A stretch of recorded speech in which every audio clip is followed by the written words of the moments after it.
This is NBK, nothing but Knicks. When Sim passed the assist, you know that it's #1 show that breaks down the game. If you can't play defense, stay out my way. Dribble the ball, come down the lane. 5 seconds on the shot clock, who gon' win us the game? You wanna hear Knick updates and trade rumors? Post-game reviews, this the place you tune in. Tell a friend just to keep the ball moving. Like the page if you feeling the movement. Every game we coming to win. Give us a sub like a player that came off the bench. This is NBK, nothing but Knicks.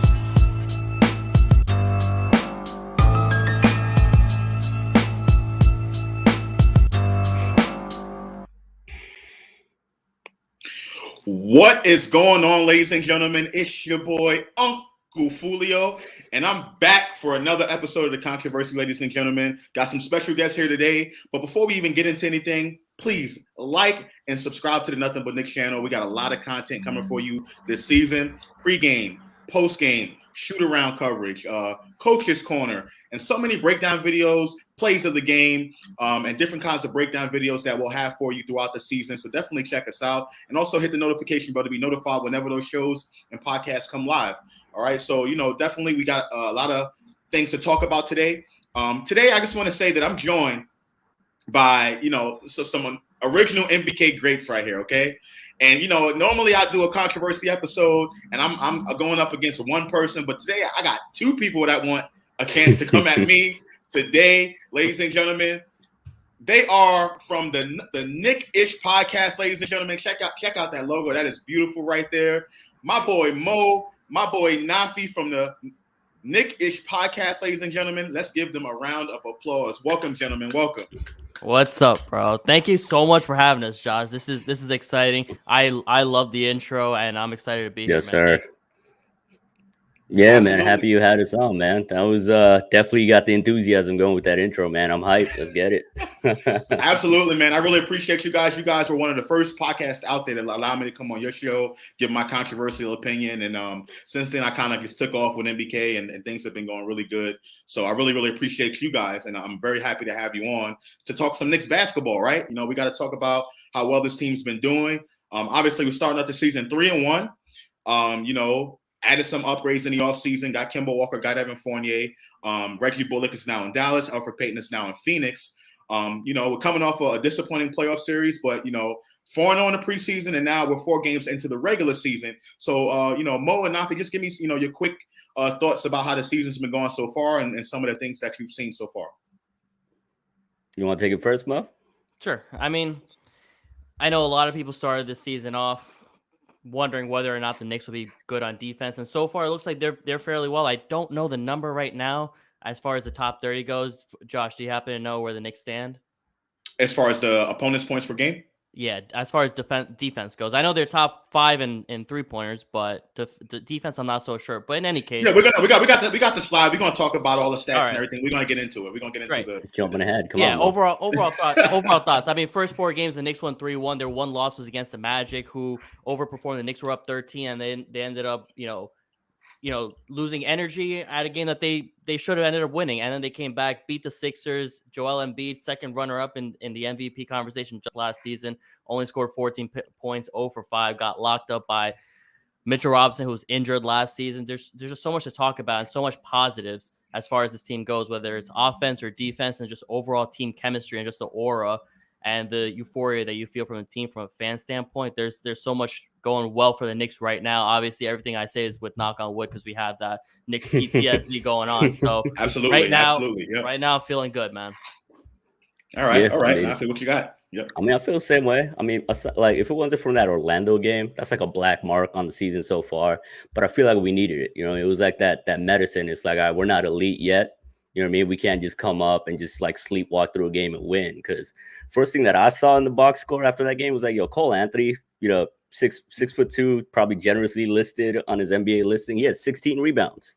That tells you a lot about the lack of effort. So it's like it was good to see that, after that like loss, kind of an embarrassment, they came out against Philly and yeah, they didn't have Simmons, but like Mo just touched on, he rose to the challenge, took on Embiid and had him frustrated. And it was just good to see Kemba ball out. Like that was what I was been looking for early on in the season when he like at least kind of like get aggressive, start looking like Kemba. maybe not like Charlotte Kemba, but at least a little bit what he was the last few seasons in Boston. And he showed out last night. That's definitely my main takeaway from the season so far. Absolutely, and we've been waiting for Kemba to come out of his shell, right? Kemba, I've said like throughout the first 3 games, like, man, I really want to see Derrick Rose close the game. I don't want to see Kemba walk out there because he hasn't been productive, right? And even before that, during the offseason, I was like, Kemba Walker was our most important free agent acquisition because before him, the Knicks really didn't address the point guard position. So I thought bringing Kemba in, you'll see more of what we saw last night. And it took him 3 games or 4 games to finally get there, but he finally performed. Next to Kemba, to me, my player of the game was Mitchell Robinson. I absolutely thought that Mitchell Robinson had the best defensive game he had in the Knicks uniform last night against Joel Embiid. Not just the defense that he did on the ball against Joel Embiid, but off the ball, fronting him, taking Joel Embiid off his spots, getting him off the block, making it very, very uncomfortable for Joel Embiid to do anything. And the weight that Mitchell Robinson has put on is definitely paying dividends now, right? What do you guys think about that? Mitchell Robinson and his weight. I was a little worried just because big men kind of adding weight, especially like big men that are coming off like lower leg injuries, that's tricky, But I figured with Mitch and like the Knicks training staff, they were kind of tuned in with that just to make sure that it's smart weight he's adding.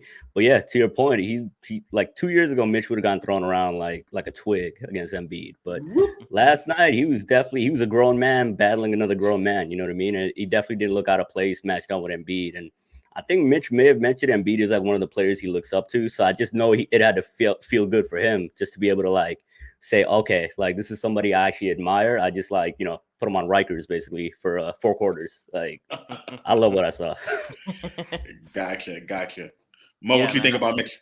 I echo that. He gained 60 pounds, and a lot of 60 pounds is a lot. And over the summer, and it comes kindergarten and then some, bro. I mean, at this point, I think it was necessary, especially when you look at what's going on with the East and the bigs in the East. He's probably thinking long term, playoff time, who he's going to match up against. It's either going to be Embiid or Clint Capella or Giannis or Bam. There's so many strong guys playing the 4 and the 5, especially in the East, that he's going to need to bulk up and keep up with them. We saw on a national televised game that he was able to do it with Joel Embiid, who is arguably the best big man in the NBA right now. Locked him up. No question.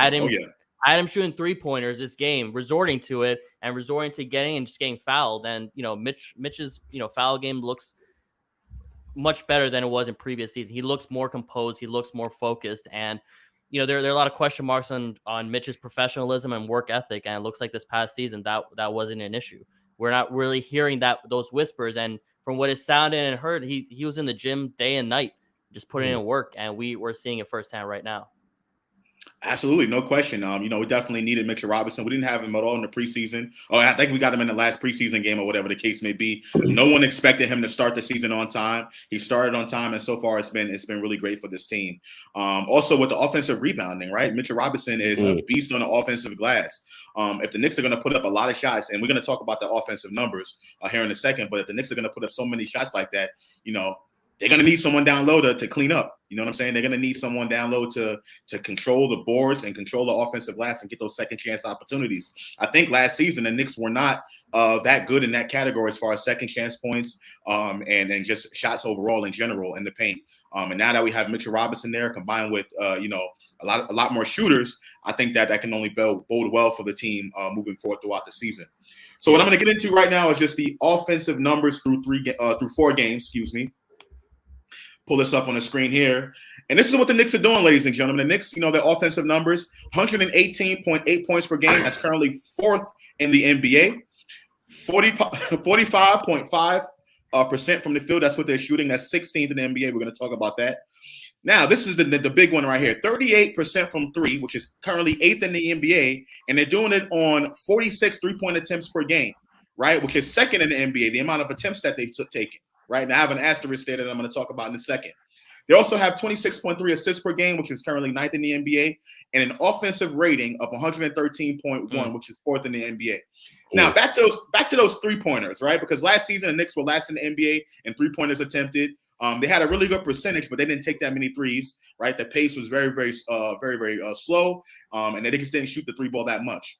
This season, ladies and gentlemen, through 4 games, the Knicks have tied the NBA record for 3-pointers made throughout the first 4 games of the season, right? And they tied last year's NBA champion, the 2020-2021 Milwaukee Bucks. Right, so that's an NBA record. The Knicks already broke that record, and then so that's an NBA record. And then the next one is the Knicks broke the franchise record for 3-pointers made in a single game with 21 made 3-pointers, and that was in the first Orlando game on October 22nd. So, fellas, let me know what you think about those offensive numbers. Anything really stand out to you? Is anything that you think has shown? We talked about the threes already, but is there anything else that you see within those numbers that you want to highlight? You want to jump in, Mo? Because I had something to say real quick before, just not like specifically a number, but just looking at the totality of those numbers. We were told by the mainstream media for a number of years that Tibbs is too old. He's a dinosaur. He can't adapt. You know what I mean? Like that was the biggest kind of complaint coming out, not just from Knicks fans, but also just like the national pundits. When we hired him, it was like, oh, is he the right fit? He did work with the young roster in Minnesota. Has the league passed him by? Like, come on now. This is only his second season, and we're looking like a top-tier offense. That's just my main takeaway looking at all those numbers. But let me give it back to Mo. Yeah, it's not just looking like a top-tier offense. We're literally a top-tier offense 4 games in. Obviously, caveat, 4 games in. But that 21 3-pointers made that broke the franchise record. I wouldn't be surprised if the Knicks do it 5 more times at least over the next 82 games. And that's me being a big conservative. Honestly, it could be a little bit more at the rate that they're going at. And you think of that point guard swap with Alfred and Kemba, who's throwing up more threes. I don't know how many per game. Reggie was the guy who was shooting the most threes last season. He's out, and yet we're shooting a lot more threes. A lot of weapons on this team is what I can see just from those numbers. Every guy is able to either distribute the ball, pass it, and take an efficient three. Everyone's starting 5, obviously minus Mitch, but we have Obi who's getting to that level as well. So looks like top to bottom, there are a lot of offensive weapons that the Knicks have. And for maybe the second time, it feels like in the last 20 years, all right, let's back to our last decade when the 3-pointers shot became much more of a necessity. The Knicks finally look like a 21st century NBA team.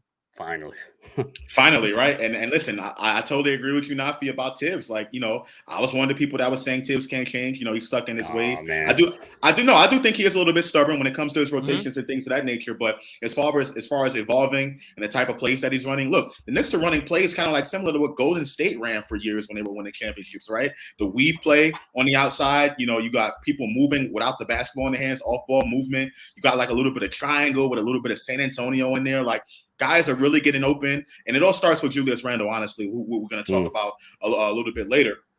But to me, I just think Tibbs has evolved as a play caller. There's no question about it. And on top of that, I do think it's a little bit of a personnel thing, right? Alfred Payton, obviously, there was times where Alfred would get the rebound, go out and transition a little bit. Alfred Payton would kind of slow up things a little bit instead of going to the hole, right? The Knicks were last in the NBA in pace, right? And the year before that, we were 29th. This year, we're kind of in the middle of the pack in pace. Right. So I think there's a lot of things that you can point to highlight those offensive numbers. But if there's one thing that I want to talk about as far as offense is concerned, I don't have the slide for it, but our bench. We have one of the best benches in the NBA, and it all starts with Derrick Rose. Emmanuel quickly will get hot at some point, and he's going to start knocking down those 3-point shots. He hasn't even touched the surface to where he could be yet. And then Obi Toppin, to me, has made the biggest jump from last year to this year. He is now someone who is a threat to score. He gets out in transition, and whenever the Knicks employ that small ball lineup, Obi Toppin's already heading down the floor. They try to get an easy bucket. He's getting to the line, and he's becoming a threat. Someone that we wanted to be a threat last season behind Julius Randle. What do you guys think about Obi Toppin? I mean, you hit it on the head. Like his improvement, I was one of the just to kind of take an L as well. You just took an L on the Tibbs opinion. You said I was quite frankly not trying to see Obi Toppin in a Knicks jersey. I don't consider myself a draft scout, one of these folks that grind tape, but from what I've seen and what you hear from his reputation, it's just he's kind of just an old college player. Is he going to produce at the same level in the NBA? But everybody's pretty much an Obi believer now, and you got to count me as one of them, because the kind of growth as far as just I was talking to Mo about it just in one of our podcasts, but the kind of comfort level he has with just handling the ball now, it's not even just about how fluid it looks. It's halfway to having a good handle is just being confident in your handle. Right. He's looking like he's not afraid to just, take it on his own. You know, like his first possession of the season, I think, was a fast break layup in Indiana against Indiana, I think, right? Was that the preseason? And he just took it himself, and he had that beautiful spin move that had like folks going crazy. Like we didn't see that from Obi last year. And it's just beautiful that, like, you know, you hear all the time about players that are quote unquote gym rats, but then the production doesn't really match the reputation. We're seeing it with Obi, at least. Like everything you hear is he's in the lab. He's always putting in that time, and it's almost night and day what he looks like offensively as far as comfort level and skill wise. Absolutely. Yeah. Well, echoing all that, and you just feel level of energy. You know, you feel that different energy when Obi's on the court, because at any point it could be a lob. Or it could be him going on the fast break, or him just getting a tighter handle and just doing that. I think you mentioned that spin layup, right? That was Obi's like first play where he's standing out. And at this point, the doubters aren't there right now. And I know Nafi and I mentioned earlier, maybe during preseason, that Obi might be used as a trade chip. So, Josh, what do you think of that? I don't really want to get too much into a trade talk, but obviously this is your podcast. But when you hear something like that, when Obi's really leveling up and could potentially be used as a trade chip, is your preference for you to see him be used to get a better player, or you want to see him really flourish and develop in New York? Just curious on your thoughts. Listen, I've already said this a lot, and people have thrown tomatoes at me for it in the chat and everything like that. Listen, no one on this roster is untradeable with the exception of Julius Randle. I stand firm on that. Absolutely firm on that. I like Obi. I like what he's doing. I wanted the Knicks to draft the guy. But until the Knicks get someone else to play next to Julius Randle, to be that dude beside Julius Randle that you can depend on to score at the end of games, you know, no one on this roster outside of Julius Randle is untradeable for me. I like Obi, though. I like what he's doing. Doesn't mean I don't like the guy. Doesn't mean I don't see the progression and where he's headed. Could he be that potential player in 5 years or something like that? Maybe. Same thing with RJ Barrett. Maybe. But right now, I'm looking at Randall's timeline, and I would like the Knicks to bring someone back here to be that second guy so we can get to the next level in the playoffs. That's just my opinion. Okay. I mean, I think we had you on our show last year. You was ready to give it all up for Bradley Beal, I think. So I still remember, Josh. Hopefully that opinion changed a little bit after RJ locked Beal up a couple times already. But listen, RJ Barrett's he's no Bradley Beal. I mean, let's just get that out the way right now. I don't think RJ Barrett really, I haven't seen anything in him so far to suggest that he was going to become that kind of player. I think RJ Barrett is a really good role player for this team right now, which is nothing wrong with that. He's a really good contributor. I think come playoff time, I think RJ Barrett will continue to play in that role. I made a comparison to Andre Iguodala a few days ago. Right, Andre Iguodala was a really successful role player on the Golden State Warriors. He won Finals MVP. If that's the trajectory for RJ Barrett, I have no problem with that at all. Now, some other Knicks fans may have that opinion and may have that they want RJ Barrett to be, this perennial all-star, whatever the case may be. If he's not, I'm not going to get angry, but don't tell me he's untradeable. Don't tell me he's untradeable. So, all right, thoughts about that? Thoughts about that? Yeah, you take it. I mean, he's 21 years old, gunning for an all-defensive team, and between Bradley Beal and Jimmy Butler, for example, because I think Jimmy Butler is really the trajectory that RJ should be targeting. I'd love Jimmy over Bradley, especially in his prime. And RJ, again, only 21 years old, has that potential. But, don't get me wrong, if he needs to be a role player for the Knicks to win a title while he's on the team, I'm all for it. He doesn't have to be a superstar. It's just whether or not you have that belief that he will be a superstar. And I think he definitely has a capability of doing it. Just when you look at, his improvement from 2 years ago to last year and the improvement we're expecting this year, he's that guy we're hoping to be that two-way superstar player on the Knicks. Whether he's going to do it this season or a couple of seasons from now, that we have yet to see that. But again, he has I don't want to say many years. He has years ahead of him to make that jump. And I think he has the tools to do it. Yeah. I mean, that role player comment is kind of tricky, Josh, just because he technically is a role player right now, but it's still, at least as a 21-year-old, it's still possible for him to be a star in his role. And I feel like it's not the perfect comparison, but I almost compare it to how Kawhi, his second, third year, he was playing alongside Manu, Tony, and Tim Duncan, you know what I mean? And San Antonio we know what Kawhi is now, but San Antonio brought him along slowly as far as giving him more responsibility. He was a stopper. Then they gave him more offensive responsibility, and then boom, wins a finals MVP against Miami of all teams. So I feel like it's not the perfect comparison, but I feel like that's the kind of blueprint we're seeing with the Knicks and RJ right now, where Julius is the big dog. We got Kemba coming in, homecoming, like, hometown hero. Evan Fournier is a big ticket free agent signing, all these options. And RJ is kind of like trying to fit in, amongst that pecking order. So I feel like right now, I don't want to say he's untradeable, but he's the guy that I look at and say, like, I'm not going to give up on this kid. Because if there's anybody on the roster, I feel like of the young kids we have that could kind of like become that superstar, not overnight, but like progressively, I'm trusting in RJ, because I feel like he's the type of kid, especially with what you hear about him and like, what we've seen so far, that he'll pretty much like squeeze every ounce of like potential out of himself. You know what I mean? He'll do it. Like it's not a question of like, an Andrew Wiggins situation where like, oh, does he care enough? It's about like, okay, how long is it going to take for him to like build on these skill sets we need for him to be that two-way superstar wing? I got you. And I just want to say 20 minutes into the video and we got a whole soliloquy about RJ Barrett. Hey, man, I could go on for 20 hours. That's my son. I mean, this guy is the most polarizing figure amongst the Knicks fan base. I understand. Listen, Knicks fans want our homegrown guy. I mean, I totally understand that. It makes you feel, as a Knicks fan, this is our guy. Yeah, we drafted him and things of that nature. I totally get that. I'm all for that. But for me, I want to win a championship. That's just flat out what it is. And I'm not saying RJ Barrett can't do that. I think the perfect scenario would be if this current Knicks team, the way it is right now, will win the championship. That'll be perfect, and everyone all sing together and it'll be sunshine and rainbows. But to me, in the NBA, you got to have stars to win. And right now, I like what this team is doing. Expect a season trade. I don't think it's going to be anything super big, but I do expect this team to make some moves at the deadline. I think we're going to need to shore up our wing defense because our wing defense hasn't been that good. And speaking of defense, let's get to the defensive stats through 4 games, ladies and gentlemen, before this thing goes for like 20 hours, right? These are our defensive numbers. Now, we were talking about how how we were defensively last season, right? We had Reggie Bullock, we had Elfrid Payton. The Knicks were, I have it down here in the graphic. They were first in opponents' points per game, first in opponents' field goal percentage, first in opponents' 3-point percentage, fourth in defensive rating, ladies and gentlemen. All really good defensive numbers last year in the regular season. This season, however, we've given up 109 points per game. That's 17th in the NBA. 41.4 opponents field goal percentage. That's still pretty good. That's third in the NBA. 33.7% opponents are shooting the 3-ball on us. 16 turnovers per game. That's 8th.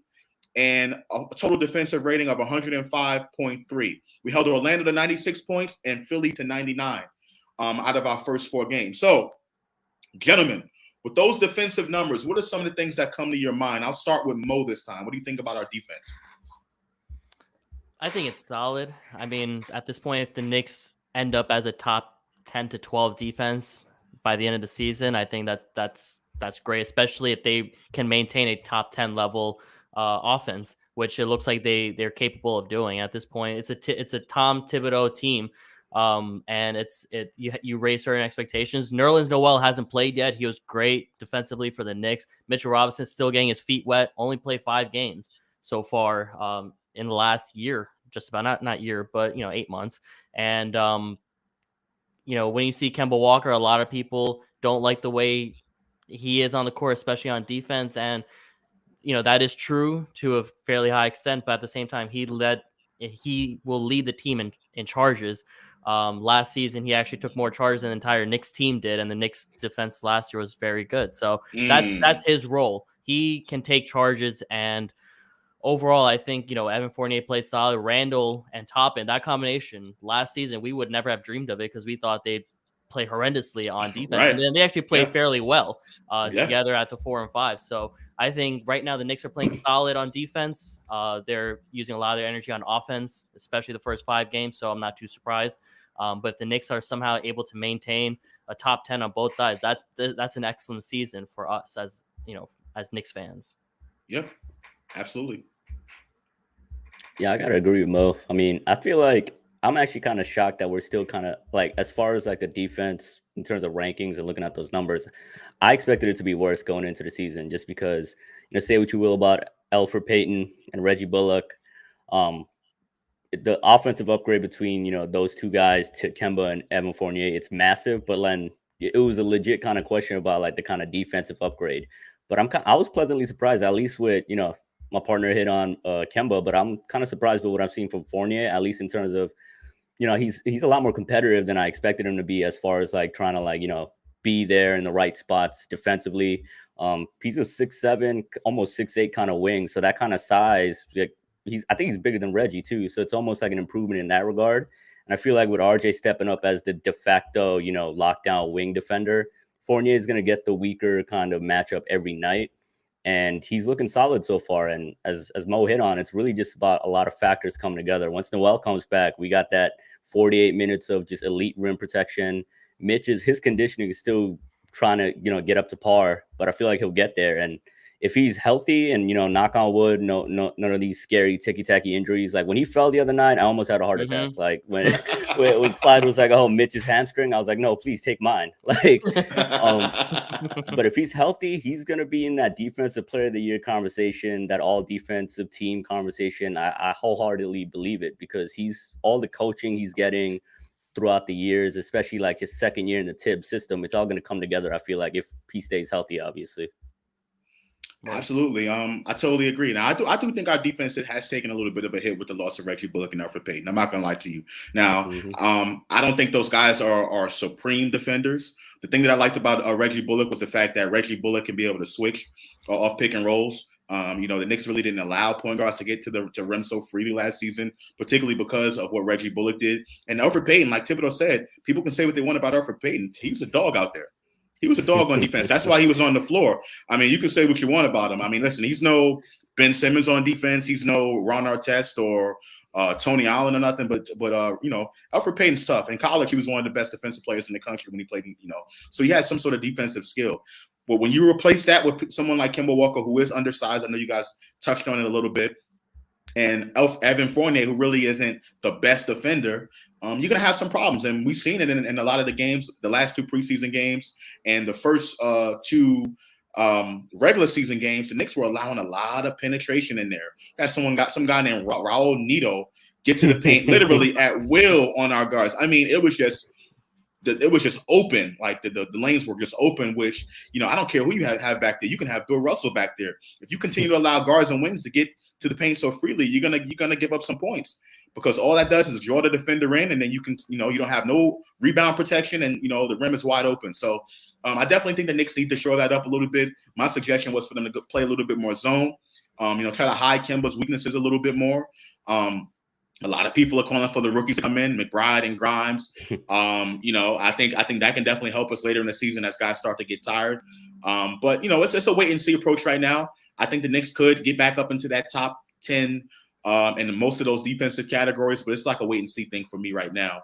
So what do you guys think about the rookies so far? I know we haven't seen McBride. We've seen Grimes out there with that small ball lineup. What do you think of Quentin Grimes and his limited action that we've seen him during the season? I'll start with you, Nafi.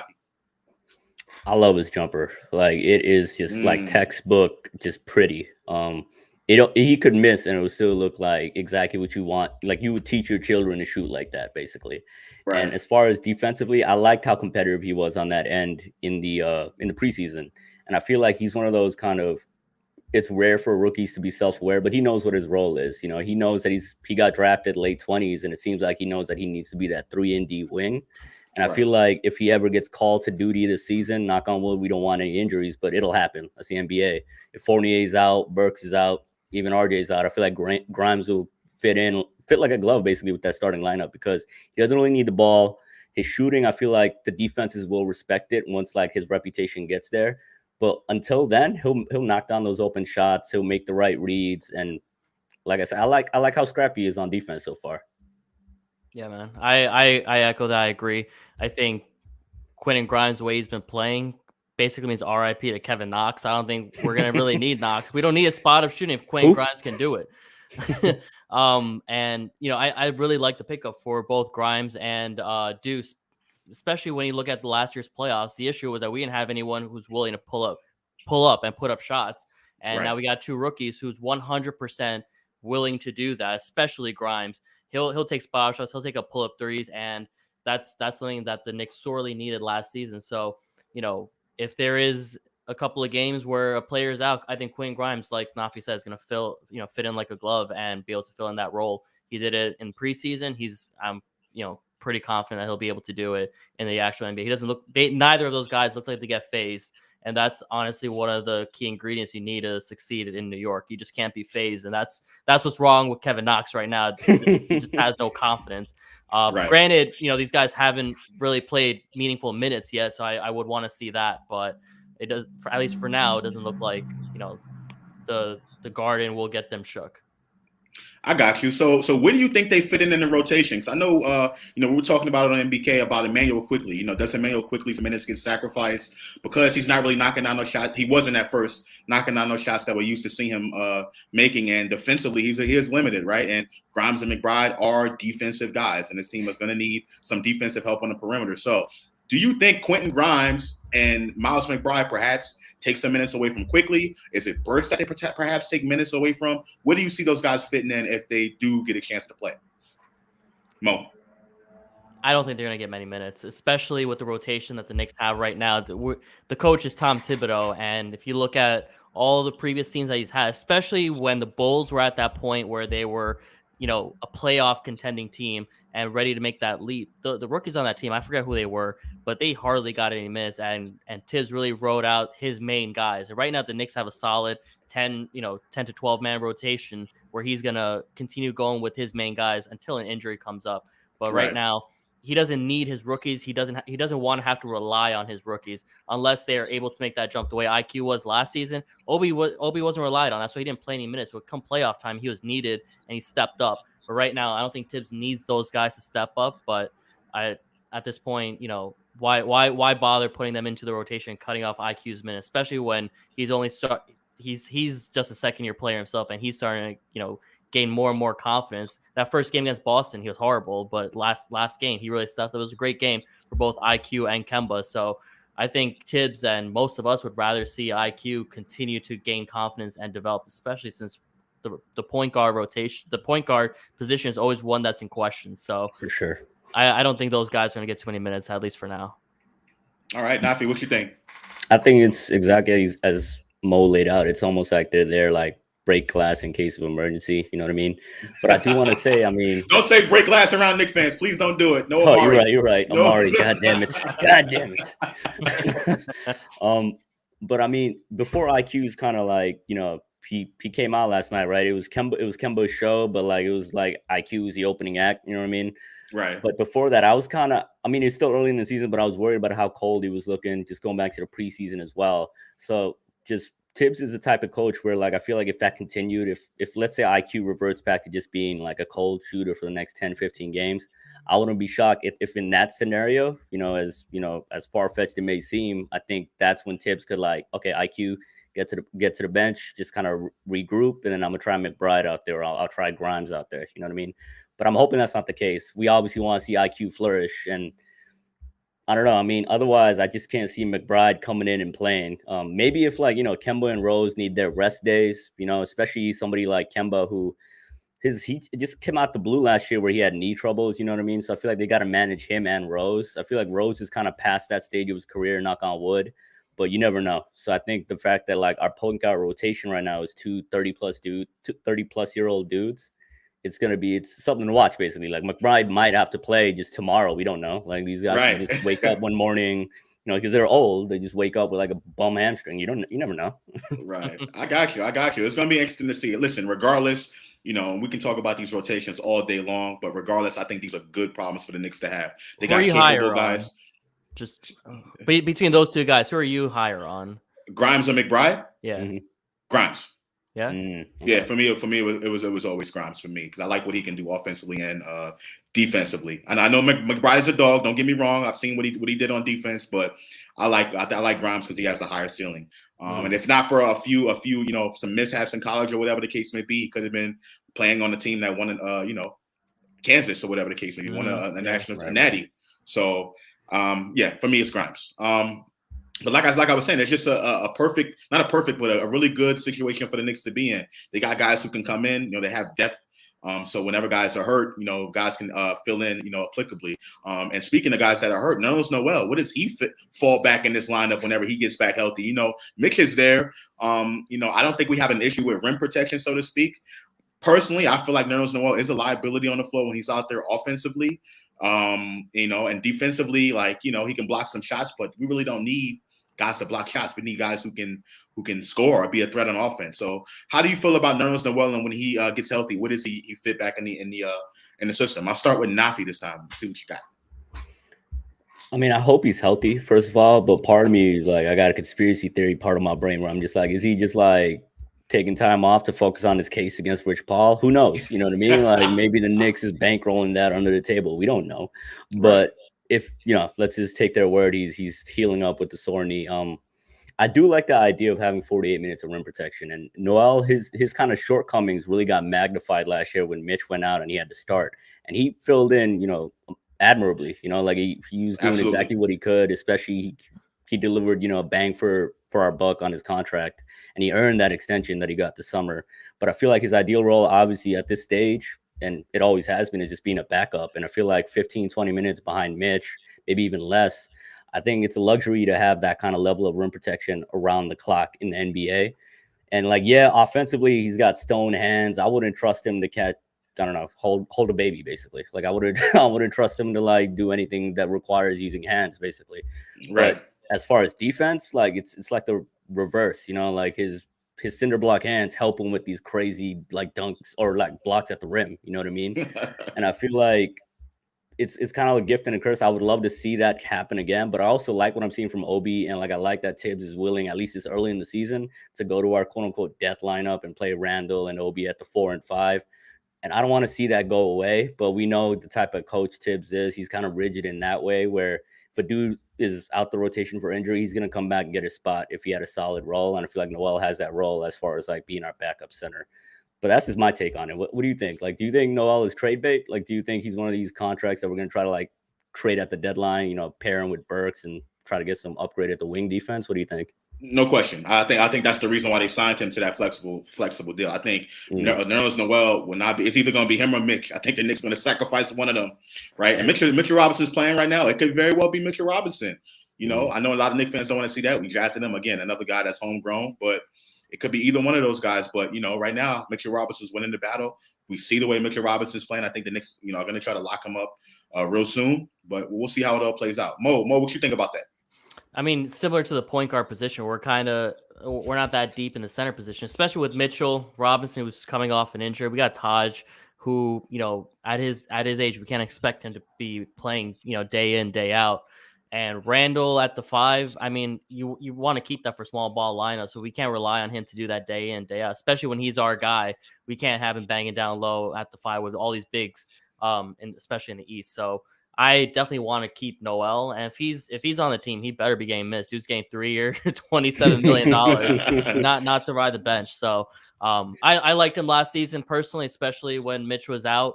I think he did a great job keeping the boat afloat and getting the Knicks into the playoffs and winning a game there. So I thought he was pretty vital last season, and I like him as a player. Offensively, he's whatever, but he's really there for defensive purposes. So I definitely want there to be a good enough backup for Mitch, just so Mitch could stay healthy, because that guy, at least for the first 4 games, might have been the second best player after Randle. Just me personally, how I see it. Got you. And, I agree with most of that. And you speak of Julius Randle, right? Julius Randle is our engine. He is our alpha and our omega, right? I know a lot of people have had some issues with Julius Randle and the way he's been playing. I personally don't have any issue with it. But before we get into it a little bit, let me just pull up Julius Randle's stats through the first 4 games. Obviously, this is, very, very definitely premature, right? 25.5 points per game. That's a career high. 11.3 rebounds per game. That's a career high. 6.5 assists. And he's shooting 87.5% from the free throw line, which are all career highs, ladies and gentlemen. Now, 42% from the field and 31% from 3 is what Julius Randle is currently doing right now as far as efficiency is concerned. So, gentlemen, how do you feel about Julius Randle? How do you feel about his first 4 games? Is there anything he can do better? Would you like to see him do anything different? Or do you think that, Julius Randle is just going to be Julius and we have to ride or die with him playing the way he's playing? Anyone of you can start. I think if confidence were a stat, that shit would be career high right now. Because at the way Julius is playing and just swagger that he's playing with, it's different. I've never seen that before, and I'm loving every minute of it. That's our guy. I'm willing to ride or die with him. Right now. Obviously, a 3-point percentage should be a little higher. I think he's hoisting like 7 or 8 threes a game, so it's understandable for it to drop. I think it's gonna steadily increase as they play more games, but he's being their guy. He's averaging close to 7 assists per game. He's getting everyone involved, especially in that Boston game when you think back to Fournier. And I'm sure his confidence was a little shot after he made some mistakes defensively that led to overtime. He kept giving Fournier the ball, and Fournier kept making 1 3 after another in overtime. So Randle's getting everyone involved. He's getting his own, and he's been the reason why the Knicks have won 3 games so far, and he's getting to another level. I think me personally, I'd love to see him become a better ISO scorer. And we see him progressing on, especially in that game against the Wizards where he hit the game winner. He's becoming more efficient with those shots. Last season it wasn't so good with the long twos, but I don't know the percentages, but to me, from an eye test, it looks like he's getting better at that. So overall, I think we're seeing him continue to evolve, and that's what you want to see for your max guy. So I'm not sure if you guys have seen it, but we had a little debate on one of the last MBK shows about Julius Randle. I personally believe Julius Randle is one of the most elite isolation scorers in the NBA right now in the NBA. And I'm not just saying that based off, last season. I'm not saying it off of his all NBA years or what he's done on the Knicks. I'm saying it as far as a totality. If you look at the numbers, minimum for guys in the NBA who use isolation possessions, it's 15% of their overall possessions, right? 15% or higher. Julius Randle ranks top 15 in points, field goal percentage, foul draw rate, and ones for like 5 out of the last 7 seasons. That's Julius Randle. So that to me, top 15, like think about the guys that we're talking about that are isolation scorers, top 15 in the NBA. So to me, I think Julius Randle's already at that level. And I think that when he has the ball in his hands, 1-on-1, 9 times out of 10, he's going to score or get to the free throw line. And to me, that's elite, right? That's elite. When you say elite, right, in the NBA, you're saying top what? Top 10? So he's top 15. Top 15. Okay. Top 15 for me because there's a lot of guys in the NBA that got handles. You know what I'm saying? There's some guys who are elite 1-on-1 scorers who play on the same team, right? And you can go to Brooklyn. There's 3 of them, right? James Harden. But think about it. James Harden, 40% of his possessions are isolation. 40. Damn. Right? So he is an isolation player, like just that's crazy. Julius Randle, approximately like 18% of his possessions are isolation, and he's scoring pretty much 40% of the time. So to me, that's elite numbers. And this is not just last season. This has been throughout the years. Even the last season that he was on the Lakers, he didn't really score that many points as he's doing right now. But as an isolation, those numbers are crazy. So I don't, I totally think that he's at that level right now. Nafi, what do you think about Julius Randle and isolation, or if you want to talk about his first 4 games? Isolation, I'm inclined to agree with you. Like the percentages aren't there this season. I feel like part of that is him just getting used to his new teammates and their tendencies as far as like, okay, what's Kemba's spot? What's Fournier's spot? And where can I operate on the court with these guys? And I feel like he touched on that last year when he was talking about how comfortable he is playing with Reggie. It's just like, oh, we know what our system is. Guys are used to playing with each other now. We know where they like to grab the ball, where they want to be able to shoot. And I feel like that's just going to come with time. And despite like his percentages not being there this season or so far, our offense, like in totality as a team, we're looking top 5 elite, And I feel like, to your point about the ISO, like last year, it's crazy the transformation he went through. He turned into just like a finisher as far as a big man or post-up kind of guy into just like one of those straight up bucket getters from the mid-range. Like he basically took like the Carmelo comparisons and just turned that up to 10 last season. You know what I mean? Right. And I feel like we're going to see a little bit of that this season because last year it was by necessity. We didn't really have the offensive talent, so we had to lean on the ISO heavy stuff. This year, it's like Julius is trying to figure out how to incorporate that or keep that part of his game with Evan and Kemba and like RJ's continued growth and what we're going to see from like IQ, you know, if like him coming out last season or last night was a start of something more. So I feel like with Julius, the percentages will come up. It'll all come down to comfort. And like the 2-man game with Fournier, like it was looking like top tier against Orlando at the Orlando game. You know what I mean? Not when they came to the Garden. We want to forget about that game, but against Orlando in Orlando, they look like, you know, I made like a joke. It was like Shaq and Kobe, you know, like it was like beautiful because that 2-man game, what's kind of stands out is that unlike Reggie, not to like, you know, throw shots at a former player, once a Knick, always a Knick, but Evan Fournier can dribble. In his first game, opening night, I think he had more reverse layups than Reggie had all 2 years he was here. You know what I mean? So it's a different dimension. And once those guys kind of get their, like, you know, twin telepathy down pat, I think it's only going to improve, like, Julius's, like, situation. He's going to be able to kind of score more efficiently and get to his spots better just because Fournier is going to be more familiar with his spots. At least that's my takeaway on what Julius is doing so far. I'm not worried about the percentages at all. You know what I mean? Right. I agree with you. I think those percentages will come right around. I think Julius Randle is forcing it a little bit now. It's the beginning of the season. He wants to show everyone that, you know, last season was not a fluke. He wants to come out and still prove that he is, you know, one of the best players in the NBA, which I think he is. At his position, Julius Randle's top 4 in the NBA as power forward. Top 4 right now in the NBA. And I think that says a lot. About those isolation numbers, again, like most of the time, you're going to see guards and wings on that list because at the end of games, teams are giving it to their best guard and wing and telling them to go get them a bucket. Julius Randle, as a forward, as a 4, is putting up some of those same isolation numbers as some of these other guys in the NBA. So I think he deserves his respect. Like he says, every time he goes to get a dunk and gets an N1, put some respect on his name. So I definitely agree with you guys. Guys, I just want to thank you guys for coming on again. I know time is kind of running short for us, and we gotta make some moves. But I really appreciate you guys for coming on. Ladies and gentlemen, if you're watching out there at the bottom and the ticker, you see the ticker going by, please follow the Knick-Ish Podcast on Instagram and Twitter at Knick-Ish Show. Also, in the description of this video, I posted the link to their YouTube channel where you can go on their channel and check their content out. These fellas are dope. They got some dope interviews on there with some Knick greats. And you might see an episode of me on there from a few years back. You know, definitely check that out. Mo, Nafi, I appreciate you guys for coming on. Anything you guys want to say? The last things you guys have to say, or anything you guys have coming up in the future? I just want to say thank you for having us. Like on behalf of both Mo and I, like this is fun. You know, it's definitely something that we should do more often. But yeah, I mean, it's season just started. MBK fam, we form like Voltron basically. So anytime you need us again, Josh, just let us know. We're definitely willing and able and happy to join. Yeah, we're excited that you have your own show just for you, the Kontroversy. We're excited to see what you do with that, and we're looking forward to seeing more episodes and more interviews. You bring in more people and just talking about shit and just making it controversial.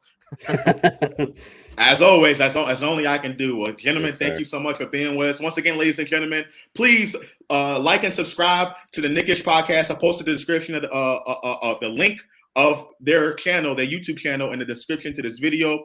Also, flashing at the bottom of the screen, you'll see the ticker that has the link to their Instagram and Twitter. Please follow these guys. These guys are so dope, and I really appreciate them for coming on. Ladies and gentlemen, once again, this has been an episode of The Kontroversy, ladies and gentlemen. Stay tuned here on the MBK channel. Tonight at 9 o'clock Eastern Standard Time, Sim will be on with an episode of The Shoot-Around, where he's going to break down yesterday's game against the Philadelphia 76ers, ladies and gentlemen. So stay tuned for that. Once again, thank you guys for tuning in, and I'm out. Peace. And BK, nothing but Knicks. When Sim passed the assist, you know that it's #1 show that breaks down the game. If you can't play defense, stay out my way. Dribble the ball, come down the lane. 5 seconds on the shot clock. Who gon' win us the game? You wanna hear Knick updates and trade rumors? Post-game reviews, this the place you tune in. So tell a friend just to keep the ball moving. Like the page if you're feeling the movement. Every game we coming to win. Give us a sub like a player that came off the bench. This is NBK, nothing but Knicks.